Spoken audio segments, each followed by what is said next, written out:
C'est toujours un réel plaisir d'emprunter le télésiège du Clos des Haurans de Réallon qui nous transporte jusqu'au restaurant d'altitude Le Bacchus à 1800 mètres. Ce jour-là, Isabelle Manzoni, la co-gérante, et son ancien directeur de station, Ted Bonhomme, ont décidé de se retrouver en terrasse pour évoquer leurs souvenirs.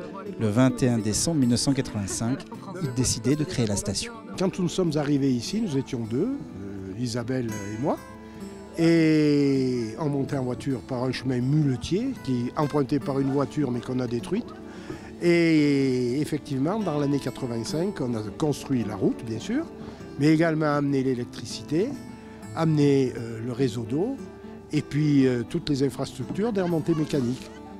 C'était quand même un travail passionnant. Ce qui était surtout passionnant, c'est d'arriver dans un site vierge et pouvoir tout faire, avec bien sûr toutes les autorisations possibles et imaginables, mais pouvoir tout construire, pouvoir tout prévoir, pouvoir tout monter, c'était fabuleux. Moi, sincèrement, oui, c'était une aventure. Je veux dire, je découvrais tout, quoi. Puis bon, la création d'une station, c'est pas non plus quelconque, quoi. Enfin, je veux dire, c'est énorme. Ouais. Surtout que ça a été une des dernières stations, je crois. Après, il y a eu peut-être... Ça a été fini après dans notre temps.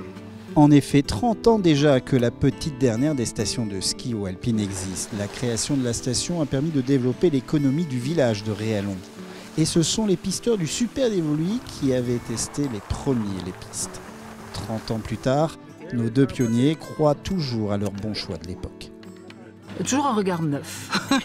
Chaque saison est neuve pour moi. Enfin, je veux dire, je recommence à chaque saison avec le même enthousiasme. Et voilà.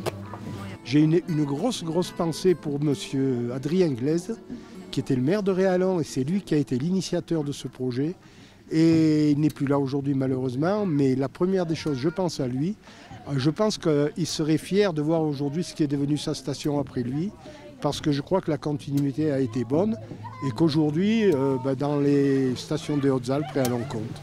Elle compte en effet dans le paysage haut-alpin, même sans neige, comme il y a 30 ans, avec une seule piste, la station fait le plein et cultive la positive altitude et la transmet à ses vacanciers. Témoin, cette photo prise pour les 30 ans, près de 200 personnes ont fait un gigantesque smiley.